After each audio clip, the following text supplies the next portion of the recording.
This time on Homegrown Table Talk, we meet with a panel of experts to discuss mandatory country of origin labeling, otherwise known as MCOOL. We discuss its importance to American producers and consumers. We're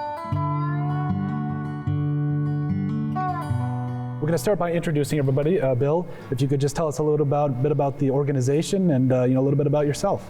I'm Bill Bullard. I represent RCAF USA. We're a national organization representing exclusively the cattle farmers and ranchers that raise and sell cattle in this multi-segmented beef supply chain. So our position is quite unique, and it's unique to the interests of actual cattle producers. Certainly. James? Sure. My name is James Halverson, and I'm the Executive Director for the South Dakota Stock Growers Association. I feel honored to be here with these guys representing the national organizations, but South Dakota Stock Growers has been at the forefront of this issue for a long time.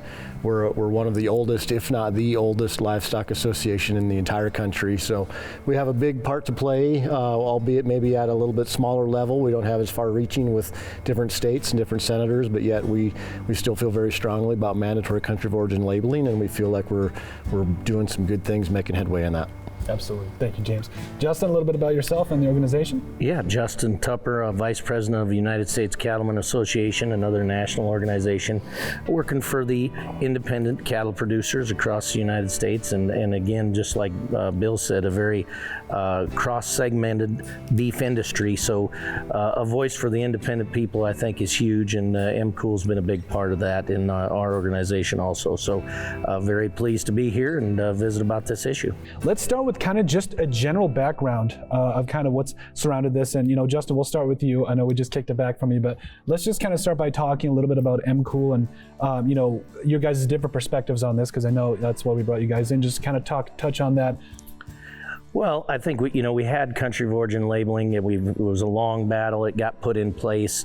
I'm sure some of you guys can give the timelines a little better than I can, but then it got taken away because of World Trade Organization issues. So I think one of the biggest things about MCOOL is that anything, if we look at our hats, your shirts, anything you have on here today, or anything, our phones, it's going to tell you where it was made. And I think definitely consumers should have a choice. If they want to buy beef that's come from Argentina or some other countries, they should be able to do that. If they want to buy United States produced, born and raised beef, they should be able to do that. So that's a quick background, I guess, of where we come from.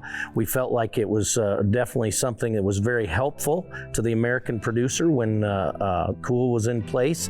I think given the choices, we know consumers today want to know where their food comes from. So I think it's a very relevant issue again today, and it being at the forefront is a big thing, I think. Yeah, certainly. And James, can we kind of just get your guys' perspective on the issues that kind of surround MCOOL? Well, like Justin touched on, it was passed back in the early 2000s, back when I was, knee-high to a grasshopper, basically, and phased in over time. And back in 13, 14, 15, it was fully implemented, and that's when we saw record calf prices for our producers, and we saw an industry really flourishing at that time. And then, unfortunately, because of some other issues, it was taken away. It was voted out by the U.S. Congress, and since then, we've seen a huge separation in our calf prices and in retail meat prices. And so we just feel like this is one of them things that, like Justin touched on, it's very consumer driven.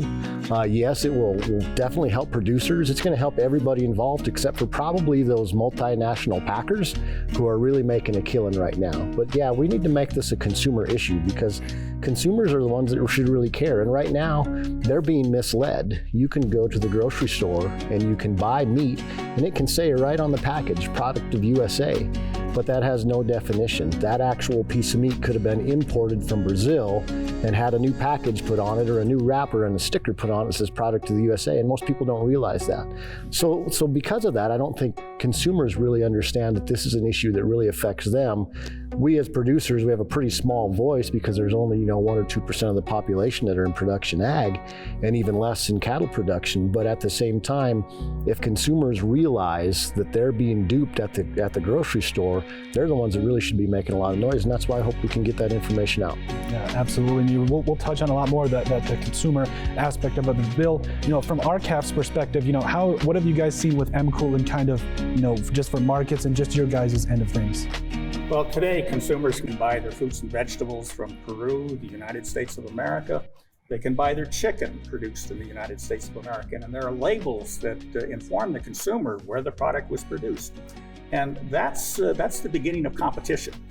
Consumers need to be able to exercise choice in the marketplace in order to send demand signals back to the sources of that product. So what country of origin labeling really does is it addresses the issue of who decides where the beef is going to be sourced that's going to be sold at the grocery store. So consumers deserve to be able to exercise choice. And when they do, and if they were to choose the exclusively USA product, they will send demand signals to the packers that tells the packers the only place to source the beef to satisfy consumer demand is from the United States cattle industry.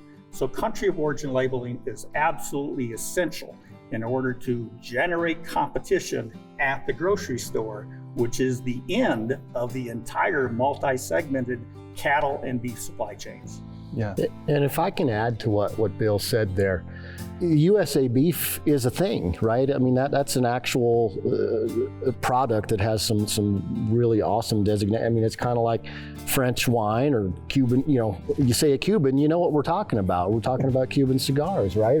Or if we talk about avocados from Mexico, USA beef has that same image across the world, but yet we're letting imported products come in here, get stamped with a USA stamp, and be exported all on the backs of American producers, and it might not even be an American product. And so we just don't think that's quite fair and just, and we want to have some truth into that system. Yeah, and I think it's from the discussions, from what I'm hearing here is, from being here for my whole life, I know there's a general difference between South Dakota beef and a lot of the other beef you go around, and there's a pride to that, especially. And I think it's, do you think there's, a little bit of the aspect of knowing where that beef came from, and really just making sure that the American public knows that this was in fact, raised in the USA, or that's a big part of it too, I feel like.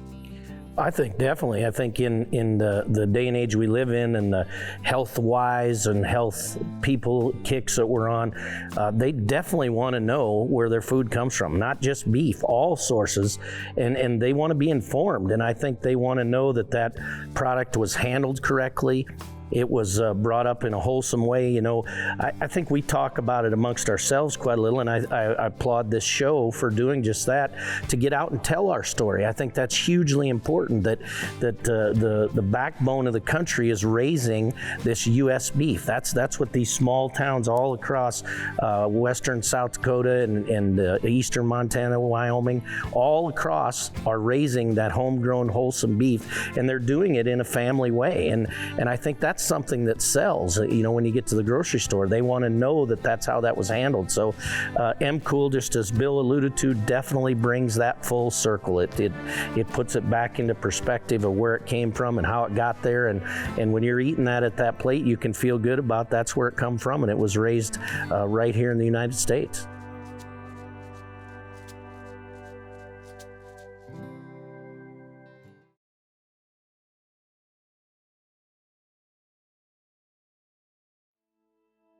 Next up, we discuss MCOOL's effect on the United States cattle industry in the past and how it can impact consumers' purchasing power in the future.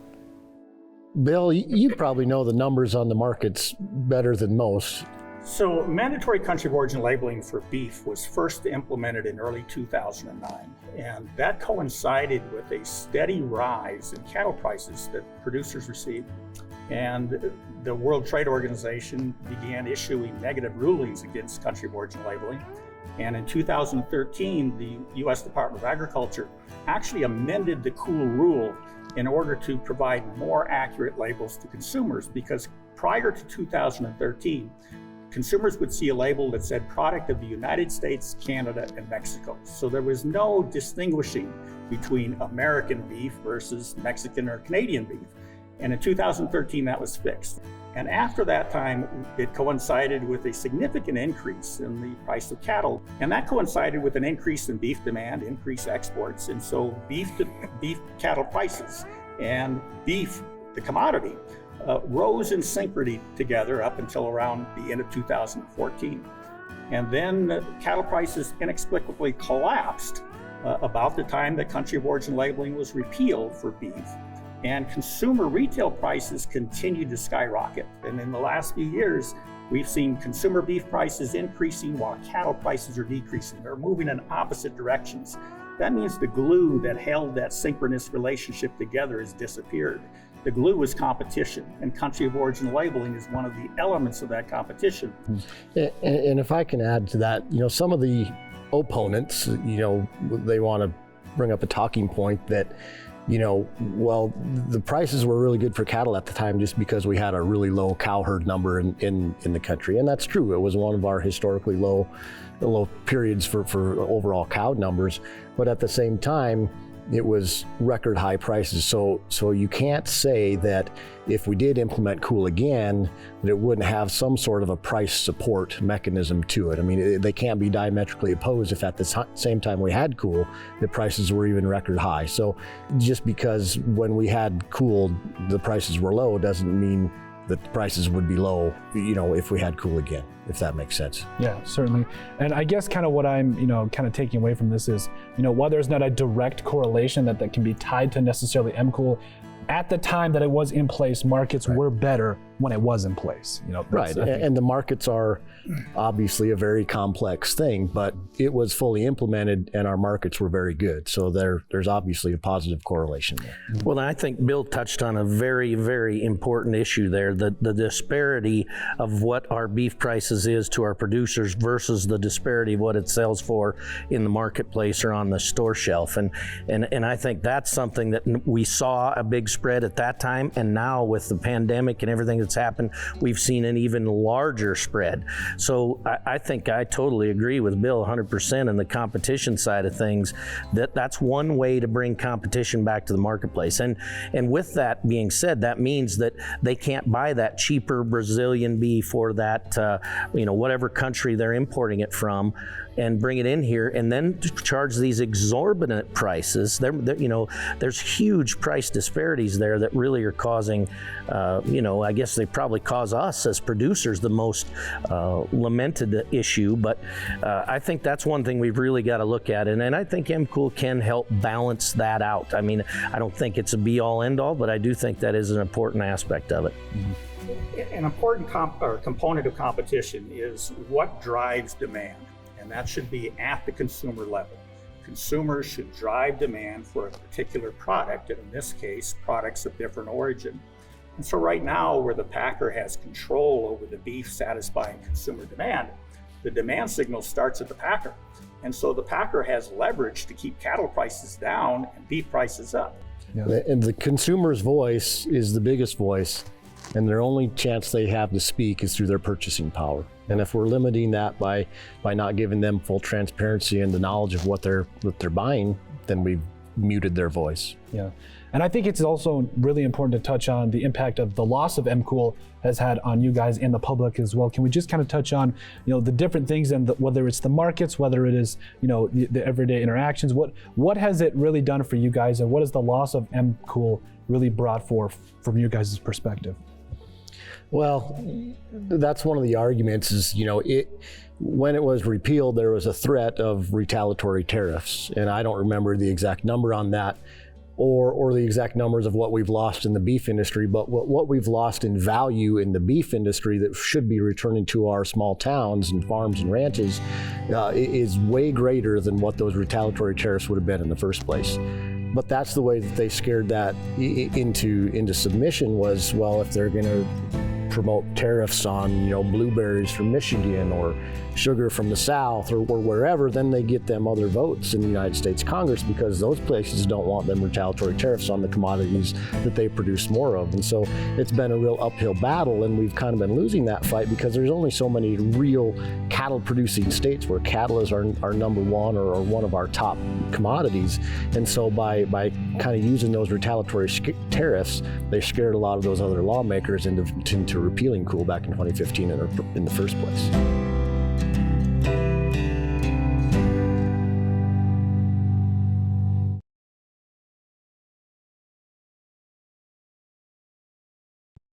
Next, we'll talk about current legislation and how the lack of MCOOL affects current markets. We also discuss what the new MCOOL bill will do to address current issues.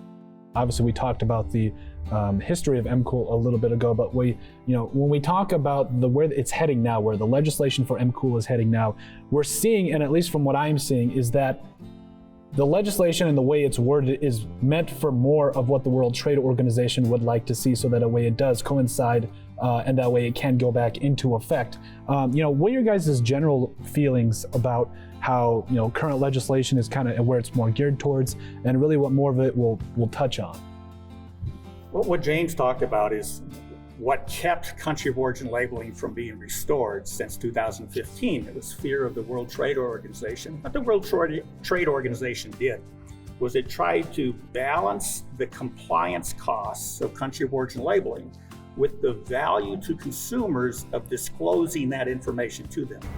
In other words, the WTO did exactly what we elected our Congress to do. And they second-guessed what Congress did, because Congress determined that the compliance cost outweighed any problems associated with giving consumers this information, because this was important information to consumers. The WTO, however, World Trade Organization, said just the opposite, that the interests of the consumer was not outweighed by the cost of compliance. And so you have a conflict there that addresses United States sovereignty. Why did we cede our constitutional rights to pass laws to inform consumers as to the origins of their food to some international tribunal in Geneva, which has an absolutely opposite goal in mind? This new bill reflects the concerns raised by the WTO, attempts to address them, but yet recognizes this is our right as United States citizens to be able to pass laws to inform our consumers, and that's the right track to go on. Yeah. So I think one of the things along with that as they try to address this, that I think is a huge issue, and it's a little bit off topic, but when we look at the food safety that our inspections and what United States cattle go through, and I'm going to pull in our neighbors Canada to that, because they're very similar. I've been up there many times, I'm sure Bill has too. The way that their cattle are handled, the way that they process their beef and take care of things is very similar. So to me, to fix some of the world trade issues, we need to look at these other countries. Does Brazil, does Peru, does these countries, do they uphold the same standards all the way through from when that calf is born to when it is slaughtered, processed, and put into the food supply chain? And the answer is definitely no.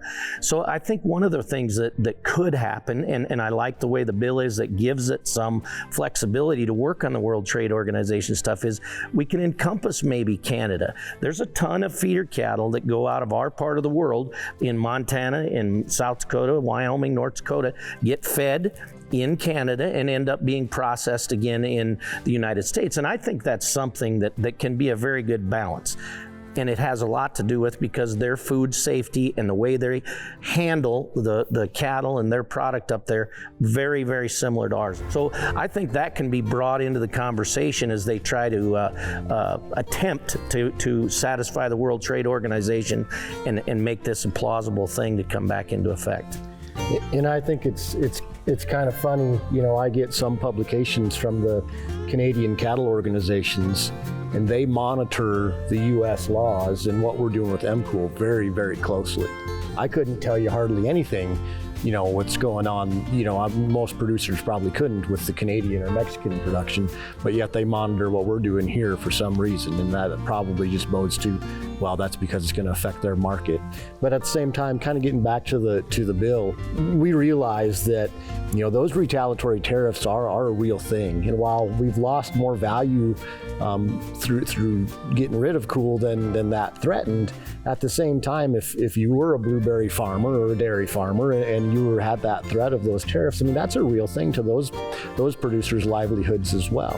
And so that's why we wanted to structure this bill where we went after and we attacked that talking point of those retaliatory tariffs. And so, like as Bill alluded to, this piece of legislation will address that, and it's actually being written in accordance with the WTO and by the U.S. Trade Representative's Office.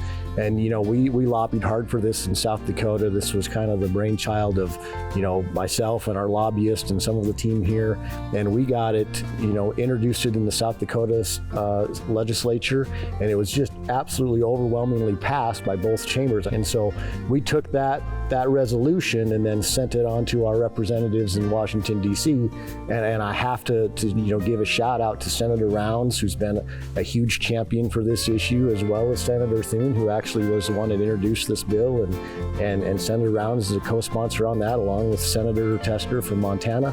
But they've been big champions for this issue, and I think that we're trying to figure out that spot, like Justin's alluding to there, where we can make this legislation work for everybody.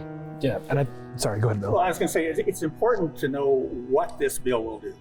So what it will do is reinsert beef back into the current law that currently requires labels on lamb, chicken, goat meat. So what that means is that any beef produced in a U.S. packing plant would be labeled as to where the animal had been born, raised, and harvested. So if using Justin's example, you could have an animal born in the United States, raised in Canada, and slaughtered in the United States. And a consumer would have a label that said that, and they could choose. Would they want to choose that product that was partially imported, or would they rather choose a product that says born, raised, and harvested in the United States, which would be exclusively produced in the United States of America, which would strengthen the United States of America supply chains. And so that's what we're really seeking. We want the domestic producer in the United States to be able to promote and market their product and convince consumers that it's the best beef in the world, produced under the best of conditions. And if consumers would rather purchase beef from countries that are considered developing countries that clearly do not have the infrastructure that we have to maintain such a high level of food safety standards, that's the choice we want consumers to have. So this new law will address a very critical need in our industry right now, and that's to restore the broken marketplace and give consumers the opportunity to choose where they want their beef produced.